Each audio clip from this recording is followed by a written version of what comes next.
All right, y'all.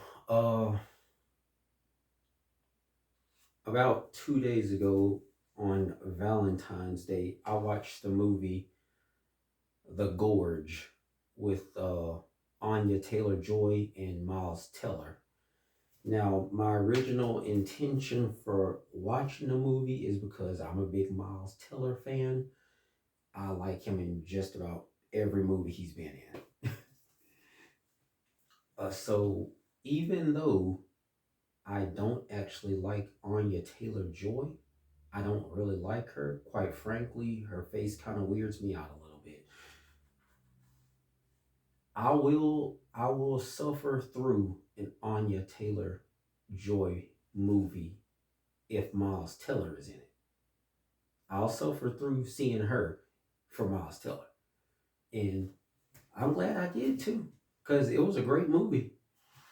The Gorge, about as simple as I can put it, if you take if you take the movie Oblivion, if you take Tom Cruise and Olga Kurilenko, or I can't remember how you actually say her name, Olga Kurilenko or something like that. You take those two characters and you put them in the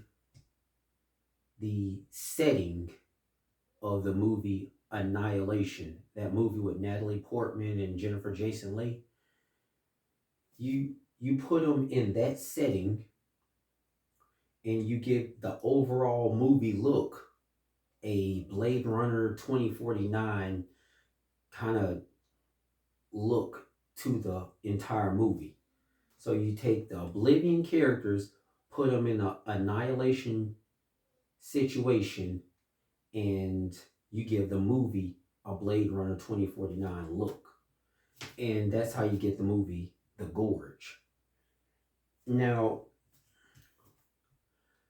in the movie, uh, the Miles Teller character, he's he's former military and he's supposed to be this world renowned shooter for I think the Marines. But after I guess after all that killing, he's a little iffy in the head, so they put him on a shelf for a little bit. But the government, uh, kind of like in the movie Annihilation, the government is doing some shady stuff and a little bit of weird experimentation. The experimentation is kind of like the movie Overlord.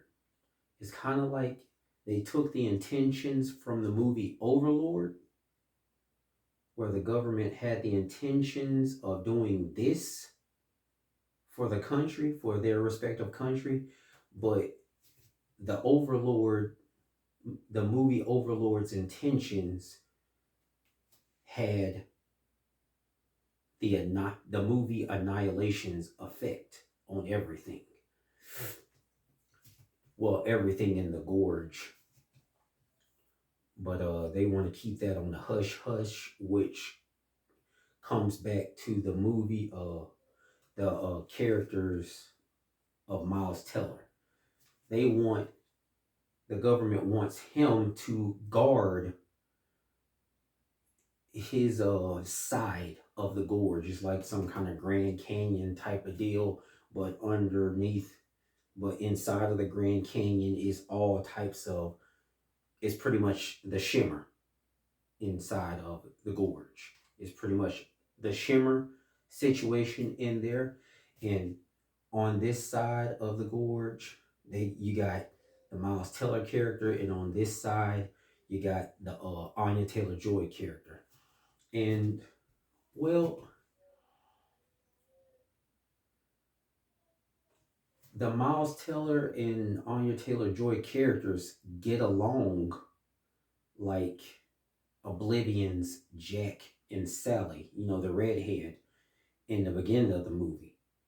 That was with Tom Cruise. They get along like those two, but they fight like Tom Cruise and Olga Kurylenko.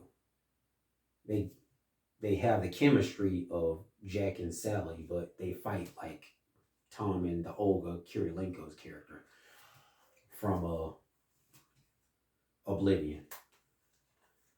But those two characters, you pretty much got the Gorge in the middle. This side, Miles Teller representing America, and on this side, I guess representing Lithuania, Lithuania or something like that. You got Anya Taylor Joy's character representing that side, and they gotta protect their respective sides and watch and make sure nothing pops off uh from the gorge. Make sure, I guess, this whole shimmer situation doesn't bubble up to the rest of the world. But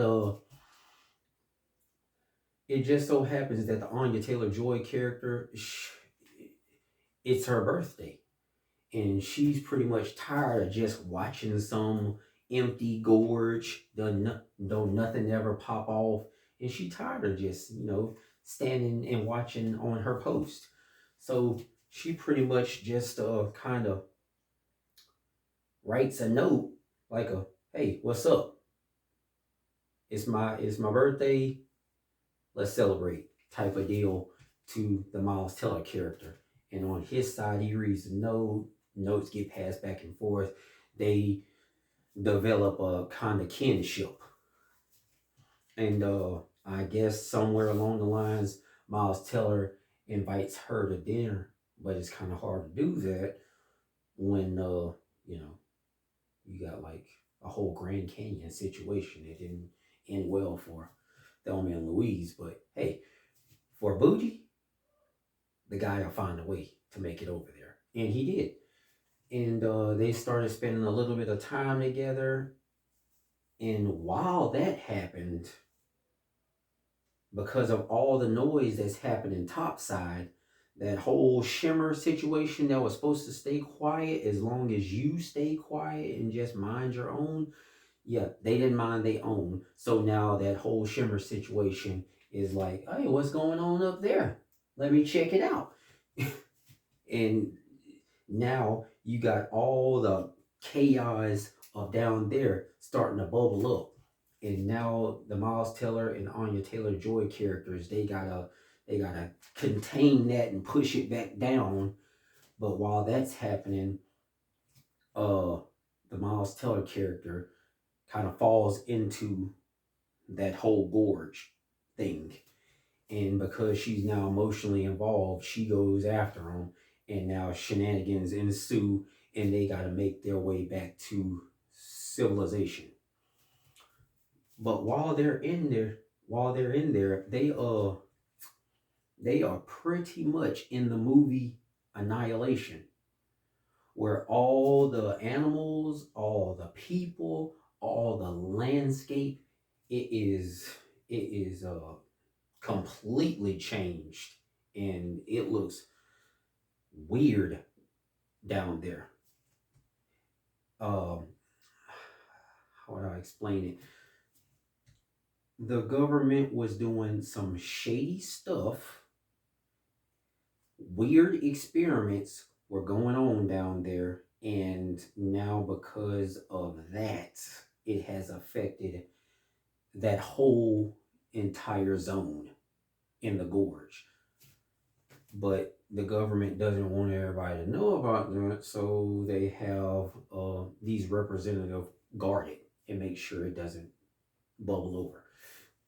But now the people that were supposed to guard it, they now in thick. They literally in the thick of it, and now they're pretty much in the movie Annihilation, and they find out that the government was on some the movie Overlord type of stuff, and well, they ain't trying to. They not trying to stay in there, so they try to find a way out, and that's pretty much how the movie went. Now, the pacing of the movie, it was good. It was great. It was great until like the very end. It told a good it told a good story, and I can see why it happened on Valentine's Day, because you would think that the movie The Gorge wouldn't have any type of romance or nothing like that, but by the end of it, you're kind of like, you know what? I kind of feel the love. This was a good opener for Valentine's Day. I like this. This had a lot of a lot of romance in this. So not only was there a story, was there a good storyline, but it had a good love story too. So the story was good. It had good, even pacing for most of the movie. Uh, I would say the only problem is like at the very, I don't know, like the last 20 minutes of the movie, they started to rush everything. They started. It's like they said. It's like they were thinking to themselves, "Okay, we only got a set amount of time, and we reaching the end, so we got to wrap things up. We gotta get things done. We gotta tie up these loose ends. Do this. Okay, we're done." And it felt a little bit rushed at the end. Like everything else was going well, but the end felt a little bit rushed. So I'll give it, for the most part, I'll give it a good grade for the storyline, but I gotta knock off a little bit of points for that, how rushed the ending felt. The characters, uh, I'm not really a big Anya Taylor Joy fan. Um, I I think Sigourney Weaver was in it, but she plays like a small role. She plays like big government. She plays big government, and I, Sigourney Weaver does her job acting, and I don't really have a problem with Sigourney Weaver. She did her job. She did good. I just don't. I guess I don't like Anya Taylor Joy, like her, not her acting, not her characters, because she played a good character. I guess I just don't like Anya Taylor Joy, the person. Uh, her face kind of freaks me out. Kind of reminds me of Dren from Splice. Yeah, kind of freaks me out. But whatever points I knock off because I'm biased towards the Anya Taylor Joy characters, those points get bumped right back up because I'm such a huge fan of Miles Teller, and he's like the entire reason why I decided, yep, I'm gonna definitely watch that movie. I don't know what it's about. I don't know who's all in it, but they tell me Miles Teller's in it, so that's reason enough for me. I don't even need to know the title. And yeah, I watched that whole thing for Miles Teller, but I stayed for everything else just about because it is a good movie. But yeah, points off for Anya Taylor Joy because screw her. But points for Miles Teller. Miles Teller's character, he played like uh like that character Michael B. Jordan played in that one military movie. I can't remember the name of it, but I think it's based on a book. He plays like that type of character. Uh, his look, I think they were going for like a rugged, uh, military slash lumberjack built into one person look. But I mean, it's Miles Teller, and we mostly remember him as like some kind of funny man and kind of lanky. But in this movie, he kind of beefed up a little bit. I don't know. But and underneath it all, you just still see it as Miles Teller, and it's hard to see that guy as like a burly lumberjack type. But he went for it. He tried to go for it. It's okay. It's kind of like seeing Zac Efron in Baywatch. We know Zac Efron is built. Okay, there's no denying that Zac Efron has got muscles on top of muscles. He's built. But when you compare him to freaking The Rock in Baywatch, now you look like a little brother. It's kind of it's like comparing Zac Efron to The Rock. We know you're built, but you kind of look like a little brother. That's kind of what Miles Teller looks in this movie. Like we know what a normal burly lumberjack of a man looks like, and then you have Miles Teller, like this, like this miniature version of what you're supposed to look like. That's kind of the look Miles Teller was going for. As for the acting was there. Anya Taylor Joy did her job. I got no complaints on her acting skills. She did good. Um, her action, her action scenes when they had to do all the gunning and the flipping, and when they were fighting like Tom Cruise and Olga Kurylenko, when they were doing all that type of stuff, you could see that Anya Taylor Joy was she was really going for it. She put her best effort into it, but it's not like I was overly surprised at how good she was. Me being overly surprised at how good a person was, even though I didn't think they could do it, that would be Ana de Armas in a John Wick movie. Can't wait to see ballerinas. Seeing Anna do all that stuff and do action scenes that freaking well, now I was blown away by that. I loved that. That was great. I don't get that from Anya Taylor Joy in this movie. It kind of feels like what was her name, Bryce Dallas Howard in the movie Ava. It kind of feels like that. Like we know you're not some major action star, but we can see the effort. That's what it kind of looks like seeing Anya Taylor Joy do action scenes in this movie, The Gorge. Like we know you're not really about the action star movie life, but we see the effort you put in, and we're gonna give you points for that. So good job there. Uh, Miles Teller, he doesn't have to do all that. He did his job like he did in the other Tom Cruise movie, Top Gun, the sequel to Top Gun, Maverick. He did his job pretty well. He didn't have to do all the flips and all the tricks and stuff like that. He just had to, look like a military guy and gun down people. And he did that. He did his job. He did his job very well. Uh, Sigourney Weaver, she's the big government type. She did her job. She did good on that. So the acting was there. Um,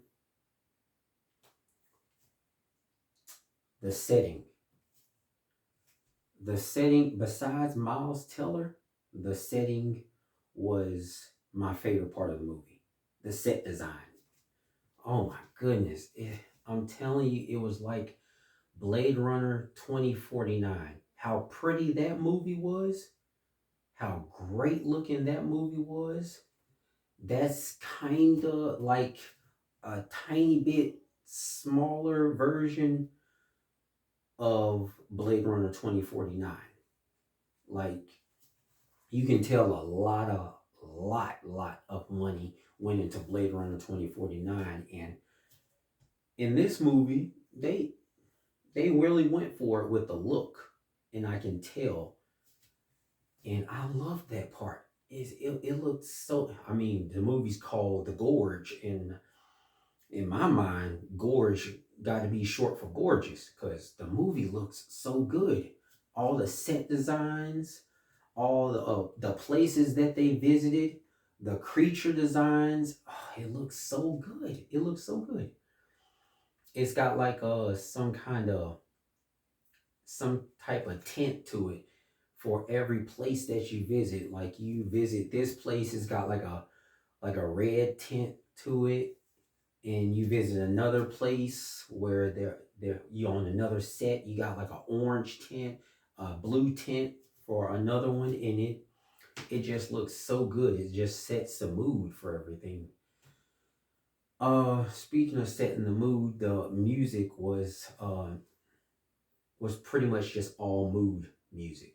It was all mood music. It's not like you're gonna hear like some number one hit songs in this movie. It was all mood music. And yeah, it worked.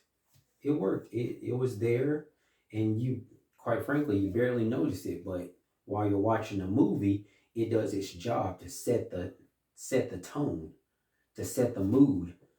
And between the music and the set design, the look of everything, that does its job. And man, that outside of Miles Teller, that was my favorite part. The look of the movie. It looks so great. But all in all, I could honestly say I would give this movie a B plus. I can't quite give it an A. It didn't blow me away or nothing like that. It's it's not like you have to go out and go to theaters to watch some major production. I mean, it's on TV, and you get like TV movie results. Sometimes it surprises you, but not this time. You get TV movie results, and as great as it was for a TV movie, I can't quite give it an A. So I feel like a B plus is pretty good for the movie The Gorge. But man, I liked it. I might just, if it ever comes out on DVD, I might just get it. I might just get it. I mean, between the elements of annihilation and the elements of oblivion, the intentions behind Overlord, and everything else, the creature designs that kind of remind me of the Descent type of stuff. With all that going on and how pretty the movie looked, I kind of want to buy it. I kind of want to just add it to the collection. But yeah, the movie gets a B plus for me. So I I'd recommend it. I'd recommend it. It's a good movie.